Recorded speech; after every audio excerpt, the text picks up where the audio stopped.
نہ کوئی غم کرو نہ خوف، خوشیاں مناؤ جنت کی جس کا تم سے وعدہ کیا گیا تھا۔ اللہ کی ربوبیت پر اطمینان جب انسان کو ہو جاتا، میرا رب اللہ ہے، ربی اللہ، انسان کے لیے نہ کوئی کھٹکا، نہ کوئی خطرہ، نہ کوئی خوف، نہ کوئی حزن۔ جو کچھ ہو رہا ہے کس کے اذن سے ہو رہا ہے؟ اللہ کے اذن سے۔ اللہ کے اذن کے بغیر پتا تک نہیں ہلتا۔ یہ کوئی اندھا بہرا مادہ نہیں ہے جس سے مجھے کوئی خوف ہو۔ اندھا بھینسا چلا رہا ہو اس سے تو ڈرنے کا ہر انسان کو ڈرنا چاہیے، نہ معلوم کس کو ٹکر مار دے، لیکن نہیں، اس کائنات کو چلانے والا ایک سمیع و بصیر خدا ہے۔ وہ جو میرا دوست ہے، میرا ولی ہے، اللہ ولی الذین آمنوا یخرجہم من الظلمات الی النور، اللہ اہل ایمان کا ولی ہے، ساتھی ہے، پشت پناہ ہے، مددگار ہے، حمایتی ہے۔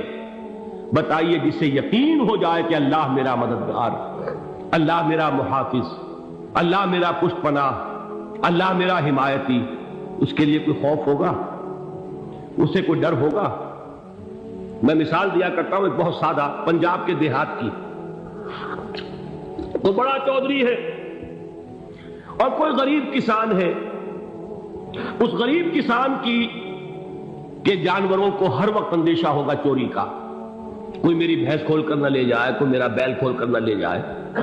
لیکن جس کے بارے میں یہ سب کو معلوم ہو کہ وہ جو بڑا چودھری ہے وہ اس کا دوست ہے، اس کی بچیا کو کوئی خوف ہوگا؟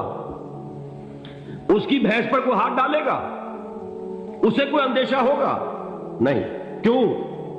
کہ وہ بڑا چودھری، بڑا اس کا یہاں کا سردار، جاگیردار، سب کو معلوم ہے وہ میرا دوست ہے، کوئی میرے خلاف اقدام نہیں کر سکتا۔ اس دنیا میں یہ چھوٹی سی بات اگر آپ کے دلی اطمینان اور سکون کا باعث بن سکتی ہے تو ذرا تصور کیجئے۔ میں لفظ تصور استعمال کروں گا صرف اس لیے کہ اس کا ہم جس کو کہتے ہیں ادراک اور شعور کر نہیں سکتے، اگر کے ساتھ کر سکتے۔ اگر یقین ہو کہ اللہ میرا مددگار اور یقین ہو کہ اللہ ہر آن میرے ساتھ ہے، پھر کوئی خوف؟ کس کا خوف؟ کوئی شے اللہ سے بالا تر ہے؟ کوئی قوت اس سے زیادہ طاقتور ہے؟ کوئی اس کے ارادے کو بدلنے والا ہے؟ کوئی اس کی مشیت کے آڑے آنے والا ہے؟ یہی بات ہے جو حضور نے فرمائی۔ یہ ایمان کا حاصل ہے لب لباب، کہ دیکھو اچھی طرح اس بات کو ذہن نشین کر لو، اگر تمام انسان مل کر تمہیں کوئی نقصان پہنچانا چاہے نہیں پہنچا سکتے مگر جو کچھ اللہ نے لکھ دیا ہو، اور تمام انسان مل کر تمہیں کوئی نفع پہنچانا چاہے نہیں پہنچا سکتے مگر وہ شے جو اللہ نے طے کر دی۔ آپ پھر میں کہوں گا ذرا طاری کیجئے، اسے فرض کیجئے، اسے سوچئے، اگر اس حدیث پر ہمارا دل ٹھکا ہوا ہو تو کسی سے ڈر ہوگا؟ یہ مجھے نقصان نہ پہنچا دے، یہ میری رپورٹ خراب نہ کر دے، یہ میری انکریمنٹ نہ رکوا دے، یہ میرا یہ نہ بگاڑ دے، یہ میرا یہ نقصان نہ پہنچا دے۔ اس کا ڈر، اس کا ڈر، اس کا خوف، اس کی خوشامد، اس کے لیے جا کر طرح طرح سے اپنی عزت نفس کو ذلیل کروانا اس کے سامنے، یہ سب کچھ کیوں کرتا ہے انسان؟ جب سمجھتا ہے کہ اس کے ہاتھ میں میرا کوئی نفع ہے، اس کے ہاتھ میں میرے لیے کوئی ضرر ہے، یہ مجھے کوئی غضب پہنچا سکتا ہے، یہ مجھے کوئی نقصان پہنچا سکتا ہے، یہ میرا کوئی کام بنا سکتا ہے، یہ میری کوئی ضرورت پوری کر سکتا ہے، اسی کا نام شرک ہے۔ جہاں آپ نے یہ سمجھا کہ غیر اللہ کے اندر کوئی طاقت موجود ہے وہی شرک ہے۔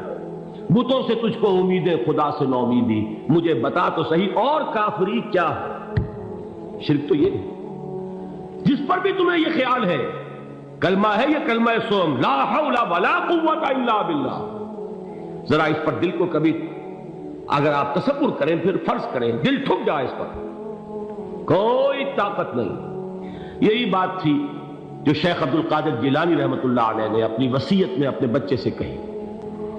11ویں دینے والے ہیں لیکن حضرت شیخ عبد القادر جیلانی کی وصیت اور تعلیمات کو کتنے لوگ ہیں جانتے ہو؟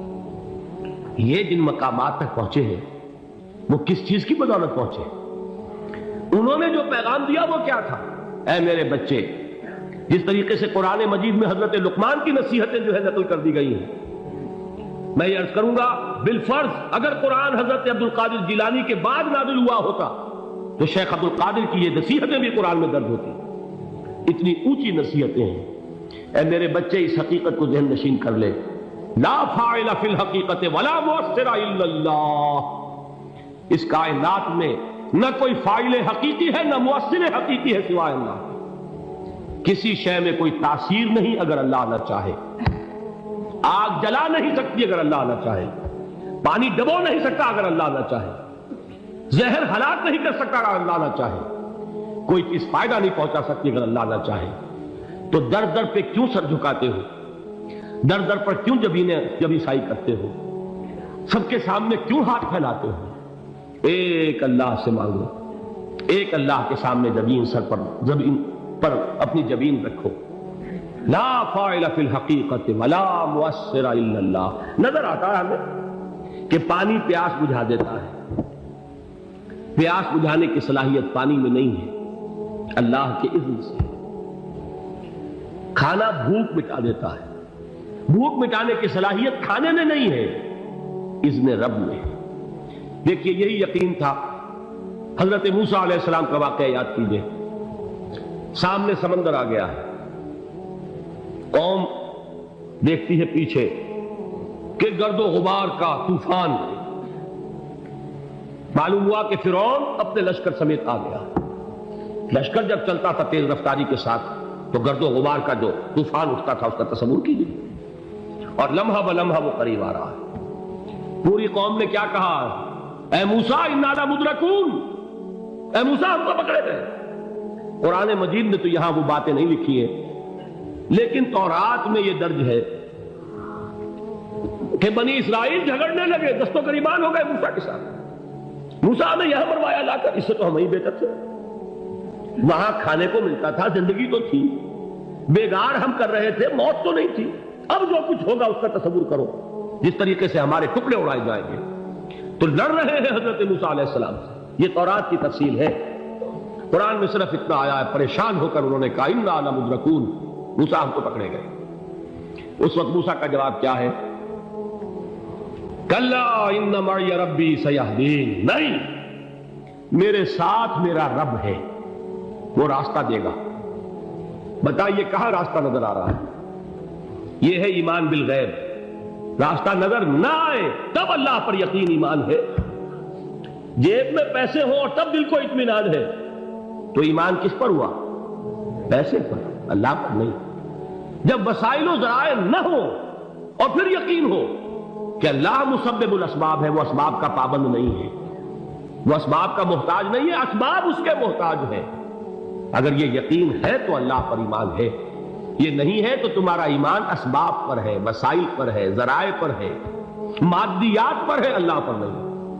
اس وقت کہاں راستہ تھا؟ کوئی راستہ تھا؟ سمندر ہے اور ادھر سے لشکر آ گیا ہے. کلا ان معی ربی سیہدین. اب دیکھیے ایمان کہہ دینا آسان ہے, ہوا معکم اینما کنتم, جہاں کہیں بھی تم ہوتے ہو اللہ تمہارے ساتھ ہوتا ہے. لیکن اس کا یقین قائم ہو جائے تو زمین و آسمان کا فرق واقع ہو جائے. یہی بات ہوئی حضور کے ساتھ. غار ہے, چھپے ہوئے ہیں محمد رسول اللہ اور آپ کے وہ یار غار ابو بکر صدیق رضی اللہ تعالی عنہ. اقبال نے حضرت ابو بکر کی شان میں چند اشعار کہیں صرف, لیکن واقعہ یہ ہے کہ بھاری بھاری نظموں پر اور قصیدوں پر بھاری ہے. طویل ترین نظمیں اور قصیدے ہوں ان پر بھاری ہے. ہمتیں ابو بکر کی ہمت جو ہے, کشت ملت را چوں ابر, جیسے بارش سے کھیتی اپجتی ہے, ابو بکر کی ہمت اور عزیمت اس امت کو اسی طرح سینچنے والی ہے. ثانیے اسلام و غار و بدر و قبر, وہ دوسرے تھے اسلام میں دوسرے. پہلے کون تھے؟ انا اول المومنین, حضور فرماتے سب سے پہلا ایمان لانے والا میں. دوسرے ابو بکر. ویسے ہمارے ہاں یہ چلتا ہے اختلاف, حضرت علی پہلے ہیں کہ حضرت ابو بکر پہلے ہیں. لیکن اس میں بڑی خوبصورت تطبیق قائم کی ہے علماء نے، اور بہت صحیح ہے۔ 4 کے